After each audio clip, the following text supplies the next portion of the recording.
এই উপমহাদেশে বিদগ্ধ একজন সংগ্রামী আলেম দ্বীন ছিলেন, শাহ আতাউল্লাহ বুখারী রহমতুল্লাহি আলাইহি। তিনি তার জীবনে খুব দামি একটা ঐতিহাসিক কথা বলে গেছেন। তিনি বলেছেন, আমি সারাটা জীবন দুইজন মানুষকে খুঁজতেছি। কয়জন মানুষ? দুইজন লোককে খুঁজতেছি, দুইজন মানুষকে খুঁজতেছি। জীবন ভর খুঁজেও মরণের আগে এই দুইজন মানুষকে আমি খুঁজে পাই নাই। কোন দুইজন? তিনি বলেন, একজন হলো এমন একজন দানবীর, এমন একজন দানশীল ব্যক্তি যিনি দান করেছেন আল্লাহর জন্য, শুধুমাত্র আল্লাহর সন্তুষ্টির জন্য দান করেছেন। দান করার পরে গরিব হয়ে গেছেন, নিঃস্ব হয়ে গেছেন। এমন দানশীল মানুষ সারা পৃথিবীতে খুঁজেও আমি কাউকে পাই না। দান করে গরিব হয়ে গেছে। উনি বলেন, এরকম গরিব মানুষ আমি খুঁজে পাই না। আমরা সাধারণত মনে করি দান করলে মানুষ গরিব হয়ে যায়, দান করলে কমে যায়। অথচ আমার রাসূল হাদিসে কসম করে বলেছেন, মা নাকাসাত সাদাকাতুম মিম্মা। এ উম্মত, মনে রাখবা, দান খয়রাতের কারণে, দান সৎকার কারণে কখনো মাল কমে না, মাল কমে না। মানুষ গরিব হয় না, দান খয়রাতের কারণে মাল কমে না, কখনো মানুষ দরিদ্র হয় না। নবীজি কসম করে কথাটা হাদিসে বলেছেন। শাহ আতাউল্লাহ বুখারী রহমাতুল্লাহি আলাইহি বলেন, সারাটা জীবন আমি খোঁজাখুঁজি করলাম, দান করে গরিব হয়ে গেছে এমন একটা মানুষ সারা পৃথিবীতে পাইলাম না। আওয়াজ দিয়ে কোন না সুবহানাল্লাহ। মুহতারাম হাজিরিন, আমরা মনে করি হজ করলে লক্ষ লক্ষ টাকা ব্যয় হয়, উমরা করলে 1-1.5 লক্ষ টাকা ব্যয় হয়ে যায়। হজ উমরা পালন করলে মানুষ গরিব হয়ে যায়, মানুষের টাকা কমে যায়। এমন অনেক চিন্তা চেতনা ধারণা অনেকের থাকতে পারে। কিন্তু রাসূল হাদিসে বলে গেছেন, তাবিউ বাইনাল হজ্জ ওয়াল উমরা ফাইন্নাহুমা ইয়ানফিয়ানিল ফাকর ওয়াজ যুনুব। আমার উম্মত লাগাতার হজ উমরা একের পর এক করতে থাকো। একবার হজ আর একবার উমরা, কখনো উমরা কখনো হজ, একের পর এক যতবার করতে থাকো, করতে থাকো। মনে করো না হজ উমরার দ্বারা গরিব হয়ে যাবে। হজ উমরার যতগুলি ফায়দা, নবীজি বলেন, প্রথম ফায়দা হলো ফাইন্নাহুমা ইয়ানফিয়ানিল ফাকর। হজ উমরার মাধ্যমে দারিদ্রতা মোচন হয়, গরিবী হালত দূর হয়ে যায়, হাজি মানুষ ধনী হয়ে যায়। জুড়ে গান সুবহানাল্লাহ। একজন হাজিও পাবেন না হজ করে গরিব হয়েছে। যদি হজটা হজের মতো হয়, হজটা তো হজের মতো হওয়া দরকার। সঠিক নিয়মে যদি কেউ হজ পালন করে, সে কখনো গরিব হবে না, আল্লাহ দারিদ্রতা দূর করে দিবেন। এটা হজের একটা নগদ ফায়দা। 2 নম্বর, হজের মাধ্যমে আল্লাহ পাক, উমরার মাধ্যমে আল্লাহ পাক তার জীবনের তামাম গুনাহগুলি মাফ করে দেন। চিল্লায় সুবহানাল্লাহ। মান হাজ্জা লিল্লাহ, হজ যদি শুধু আল্লাহর নিমিত্ত হয়, আল্লাহর সন্তুষ্টির জন্য হয়, মানুষ হাজি সাহেব বলবে এই জন্য না, হাজি হাজি বলবে এই জন্য না, নামের শুরুতে হাজি মোহাম্মদ মুখ লাগাবে, এভাবে না, এই উদ্দেশ্যে না। শুধুমাত্র হজ করবে কাকে খুশি করার জন্য? চিল্লায় বলেন না বাবা, কাকে খুশি করার জন্য?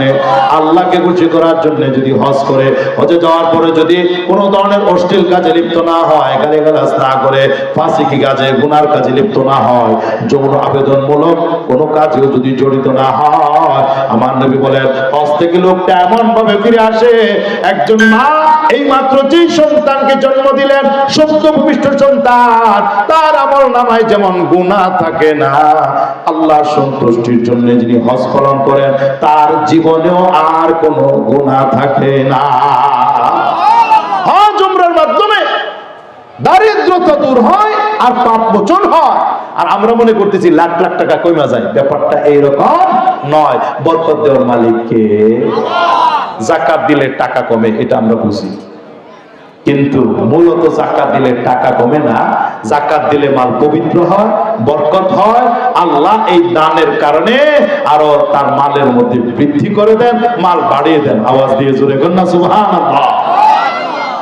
শাহ আতাউল্লাহ বুখারী রাহমাতুল্লাহি আলাইহি বলেন, সারা জীবন আমি গোটা দুনিয়া সফর করে দুইজন মানুষ খুঁজতেছি, পাচ্ছি না।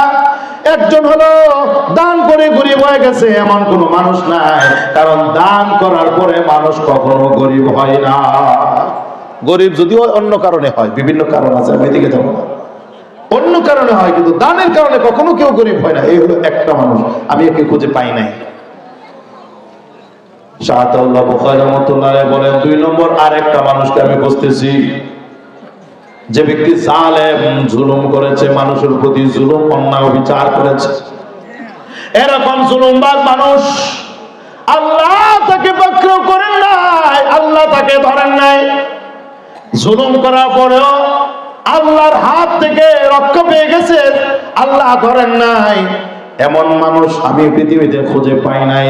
2 দিন আগে হোক আর 2 দিন পরে হোক, আমার আল্লাহ জালেমকে ধরেনি ধরে, আল্লাহ তাআলা জালেমকে সাথ দেন কিন্তু ছেড়ে দেন না। আল্লাহ জালেমকে একটু সুযোগ দেন, অবকাশ দেন, ছাড় দেন, কিন্তু ছেড়ে দেন না।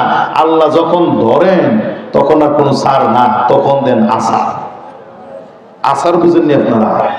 আল্লাহ যখন ধরেন তখন ছাড় দেন না, আসার দেন, একবারে আসার। মুহতারাম হাজিরিন, এই জন্য দেশের বাদশাহ যদি ইনসাফদার হয়, ন্যায় বিচারক হয়, ইনসাফ প্রতিষ্ঠা করে, এমন নেককার একজন দিনদার আল্লাহওয়ালা বাদশাকেও আমার আল্লাহ আরশে আজিমের ছায়া তলে ছায়া দিবেন। জোরে বলুন সুবহানাল্লাহ। এটা হলো 1 নম্বর। 2 নম্বরের যুবকদের আলোচনা, যেই জন্য আমি হাদিসটা বলতেছি, ওয়াশাবুন নাশাফি ইবাদাতিল্লাহ। এমন একজন নেককার দিনদার যুবক, যে যুবক যৌবন বয়সে আল্লাহ পাকের ইবাদত করেছে, যৌবন কালটাকে আল্লাহর ইবাদতের ভিতরে কাটিয়েছে, যৌবন বয়সে বেশি বেশি করে ইবাদত করেছে, এমন একজন দিনদার নেককার যুবককে আমার আল্লাহ আরশে আজিমের ছায়া তলে ছায়া দান করবে। 7 শ্রেণীর মানুষের মধ্যে একদল মানুষ থাকবে যারা যুবক। কেমন যুবক? নেককার যুবক। নেককার হওয়ার জন্য যা যা দরকার সবগুলি গুণাবলী যদি অর্জন করতে পারে, তাহলে সে হয় নেককার। আর এই নেককার যুবকগুলিকে আল্লাহ তাআলা আরশে আজিমের ছায়া তলে ছায়া দেন। জোরে বলুন সুবহানাল্লাহ। আমি সফরে হালতে দোয়া করে যাই, এই যুবক ভাইরা অক্লান্ত পরিশ্রম করে মাহফিল করলেন, আল্লাহ সবগুলি মুমিন যুবককে আল্লাহর দ্বীনের একনিষ্ঠ খাদিম হিসেবে কবুল করেন। তারা যেন নেককার হয়ে যায়, দিনদার হয়ে যায়, আল্লাহওয়ালা হয়ে যায়। তাদের প্রত্যেককে আমার আল্লাহ মঞ্জুর করেন আরশে আজিমের ছায়া তলে তারা যেন ছায়া পেতে পারে। জোরে কোন আমিন। আরো জোরে চিল্লায় কোন আমিন। আদর্শ সমাজ যদি গঠন করতে হয়, তাহলে 1 নম্বর যে কাজটা যুবকদের করা দরকার, আগে যুবকরা নিজেদের সংশোধন করা দরকার। যুবকরা নিজেরা আগে দিনদার হওয়া দরকার, পাশাপাশি অন্যদের সংশোধনের ফিকির করা দরকার। ঠিক কিনা? তাইলে এই সমাজটা হবে আদর্শ সমাজ, সুন্দর সমাজ। মুহতারাম হাজিরিন, আমার যুবক ভাইরা যতগুলি গুণে গুণান্বিত হওয়া দরকার, 1 নম্বর গুণ থাকতে হবে সহিহ ঈমান। খাঁটি ঈমান লাগবে। ঈমানের ভিতরে যেন কোনো ধরনের ভেজাল সৃষ্টি না হয়। ঈমানকে বরবাদ করার জন্য সবচেয়ে বড় সাংঘাতিক জিনিস হলো শিরক। শিরকের মাধ্যমে ঈমান বরবাদ হয়ে যায়, ঈমান চলে যায়, ঈমান নষ্ট হয়ে যায়। মুহতারাম হাজিরিন, কোরআনে কারিমে আমাদের যুবক সম্প্রদায়ের জন্য আল্লাহ সবক রেখেছেন, শিখার জন্য, মানার জন্য, বুঝার জন্য অনেক বিষয় রেখেছেন। পূর্বকালে একদল যুবক, তাদেরকে বলা হতো আসহাবে কাহফ। সূরা কাহফের ভিতরে আমার আল্লাহ 7 যুবকের আশ্চর্যজনক ঘটনা আলোচনা করেছেন। এরা প্রত্যেকেই ছিল যুবক। এরা কি ছিল? জোরে কোন যুবক না বুড়া? আরো জোরে কোন। ইন্নাহুম ফিতয়াতুন আমানু বিরাব্বিহিম ওয়াজিদনাহুম আলাল হুদা। আল্লাহ বলে এরা ছিল যুবক, এরা আল্লাহর উপরে, রবের উপরে ঈমান এনেছিল। আমি আল্লাহ হেদায়েতের শক্তিকে তাদের জন্য বৃদ্ধি করে দিয়েছিলাম।